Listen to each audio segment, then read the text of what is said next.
मिल जाता तो उतने में वो अपने बच्चे की स्कूल फीस के लिए कुछ पैसे जोड़ पाता। उतने में हाईवे पर उसे कोई हाथ दिखता नजर आया। विकास मन ही मन खुश हुआ कि अब उसे कोई भाड़ा मिलने वाला है, लेकिन उसकी खुशी ज्यादा देर तक नहीं टिकी। उसने गाड़ी रोकी तो वहां पर कोई बाबा थे। उनका रूप डरावना था, शायद कोई अघोरी। उस अघोरी बाबा ने विकास को कहा, बेटा मुझे 2 किलोमीटर आगे जाना है, मैं बहुत थक चुका हूँ, क्या तुम मुझे छोड़ दोगे? ये सुनकर विकास ने कहा, क्या आपके पास पैसे हैं?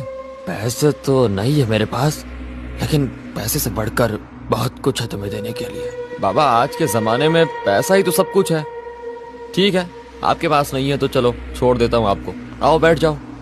बाबा विकास की गाड़ी में बैठा और उनका सफर शुरू हुआ। बाबा ने विकास से कहा, बेटा बहुत परेशान लग रहे हो, मुझे बताओ तुम्हारी परेशानी, शायद मैं तुम्हारी मदद कर पाऊँ। छोड़िए बाबा, आप क्या मदद कर पाएंगे मेरी? थक गया हूँ इस जिंदगी से, रोज टैक्सी चलाना, यहाँ से वहाँ, वहाँ से यहाँ, जिंदगी में कोई मजा ही नहीं है। मजा करेगा? तूने मेरी यात्रा करवाई, चल मैं तेरी यात्रा करवाता हूँ। जो तू चाहेगा वही होगा, बोल, है हिम्मत? हिम्मत तो बहुत है बाबा, लेकिन आप मेरे लिए क्या कर पाओगे? अघोरी को पागल मत समझ, बहुत कुछ है मेरे पास, बहुत कुछ। सिद्धियां दूंगा तुझे, सिद्धियां। ऐसी साधना करूंगा तेरे लिए कि सोने चांदी में खेलेगा तू। अमावस्या की रात 12 बजे आ जाना।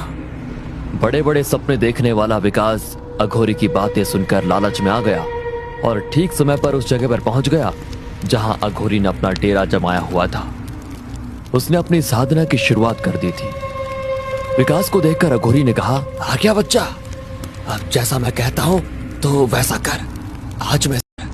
आज मैं साधना करूंगा गंड पिशाचनी की। वो यहाँ आएगी और तेरी होकर रहेगी। वो तुझे सब कुछ देगी, सब कुछ। तेरे कान में लोगों के राज बताएगी, क्या हुआ था, क्या होने वाला है, क्या हो चुका है, सब जानती है वो। उससे मिलेंगे तुझे लोगों के राज, और वो राज तो लोगों को बताकर करोड़पति बन जाएगा, करोड़पति। विकास कपड़े उतारकर अघोरी के सामने बैठ जाता है और अघोरी जैसा कहता है वो वैसे मंत्र जाप करने लगता है। तभी विकास के पीछे कर्ण पिशाचिनी धीरे धीरे उसके नजदीक आ गई। विकास उस लड़की के गले में माला पहनाने वाला था, तभी उसने कहा, रुको, पहले 3 वचन, फिर मैं बनूंगी तुम्हारी। अगर कोई भी वचन तोड़ा तो सब छिन जाएगा, मैं भी चली जाऊंगी, सारी दौलत चली जाएगी, यहाँ तक कि तुम्हारी जान भी जा सकती है। मैं वचन देता हूँ। मेरे बारे में तुम किसी को कुछ नहीं बताओगे। मैं वचन देता हूँ। पत्नी की तरह सिर्फ मुझे ही संतुष्ट करोगे, सिर्फ और सिर्फ मुझे, और वो भी जब भी मैं चाहूं। मैं वचन देता हूँ। तीसरा और आखिरी वचन, मुझे कभी अनसुना नहीं करोगे, मुझे छोड़कर कभी नहीं जाओगे। मैं वचन देता हूँ। इतनी बात कहकर विकास ने उसे एक विचित्र सी हड्डियों की माला पहनाई। कर्ण पिशाचिनी ने अपने हाथ आगे किए तो उसके हाथ में अचानक से वैसे ही माला प्रकट हुई। उसने माला विकास को पहनाते हुए कहा, अब मैं तुम्हारी हुई, मरते दम तक। विकास अब टैक्सी के पास आकर रुका। कर्ण पिशाचिनी भी उसके साथ खड़ी थी। तभी एक बड़ी सी कार विकास के पास आकर रुकी। उसके ड्राइवर ने विकास से पूछा, सर गोरेगांव जाने के लिए कैसे जाना होगा? मैं रास्ता भटक गया हूँ। ड्राइवर कुछ कह रहा था। तभी कर्ण पिशाचिनी ने विकास के कान में कुछ कहा और विकास ने उस गाड़ी के ड्राइवर को कहा, गाड़ी में मंत्री जी है ना, उनसे कहिए कल कैबिनेट की मीटिंग में उन्हें होम मिनिस्ट्री मिलने वाली है।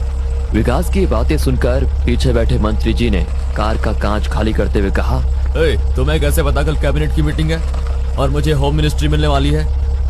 जैसा बोल रहा हूँ, अगर वैसा हुआ तो इस नंबर पर फोन करिए। दूसरे दिन विकास तैयारी करके घर से बाहर निकलने वाला था। तभी कुछ पुलिस विकास के घर पर आई। विकास डर गया, लेकिन कुछ ही वक्त में कल वाले मंत्री जी विकास के सामने आए। उन्होंने एक बैग विकास को देते हुए कहा, बाबा आपके इस भक्त को आप शरण में ले लो। मैंने कल की आपकी बात को ऐसे ही मजाक में ले लिया था। एक मामूली सा एमएलए था, आपके कृपा से आज होम मिनिस्टर बन चुका हूँ। आज से आप जैसा कहोगे मैं वैसा करने को तैयार हूँ। एक और विकास की पत्नी नेहा ये सब कुछ अचंभित होकर देख रही थी, लेकिन विकास की नजरें कर्ण पिशाचिनी की ओर ही थी। वो विकास को देखकर मुस्कुरा रही थी। जैसे ही मंत्री जी विकास के घर से निकले तो विकास ने बैग खोला। उसमें 1 लाख रुपए कैश थे। ये देखकर विकास ने नेहा से कहा, देखा, अब हमारी सारी गरीबी खत्म। ये तो कुछ भी नहीं है, अभी तो और आएंगे। लेकिन नेहा ने विकास की बात काटकर उससे कहा, लेकिन तुमने ऐसा क्या किया जिससे वो लोग इतना पैसा देकर चले गए? तुम गुठलियां गिनना छोड़ो, आम खाओ आम। इतना कहकर विकास अपनी टैक्सी लेकर निकल गया। टैक्सी में विकास के साथ कर्ण पिशाचिनी भी बैठी हुई थी। उसने विकास के कान में कुछ बुदबुदाया तो विकास ने बंगले के सामने एक गाड़ी रोकी और उस बंगले के गेट से एक परिवार गाड़ी में सामान रखकर कहीं जा रहा था। तभी विकास ने जोर से चिल्लाते हुए कहा, मत जाओ, अगर जाओगे तो तुम्हारी मृत्यु निश्चित है। जाना ये तो कल जाना। ये सुनकर गाड़ी में सामान रखने वाला आदमी गार्ड को बोलता है, अरे कौन है ये पागल, हाँ हटाओ इसे यहाँ से। तभी उस आदमी की औरत कहती है, आज सुबह से ही मेरे मन में कुछ डर जैसा लग रहा है और उसमें ये आदमी अचानक से यहाँ आकर ऐसी बातें कर रहा है। प्लीज आज का प्लान कैंसिल करते हैं। इतना कहकर वो घर में चले जाते हैं। रात हो चुकी थी। विकास घर आया। उसने नेहा से कहा, खाना परोसो। नेहा और विकास खाना खा रहे थे। तभी कर्ण पिशाचिनी ने विकास के कान में कुछ कहा और विकास खाने की थाली वैसे ही छोड़कर घर के बाहर निकल गया और थोड़ी देर से फिर से घर आया तो उसके हाथ में दारू की बोतल और कुछ खाने का सामान था। उसने लाया हुआ सामान खोला तो उसमें चिकन था।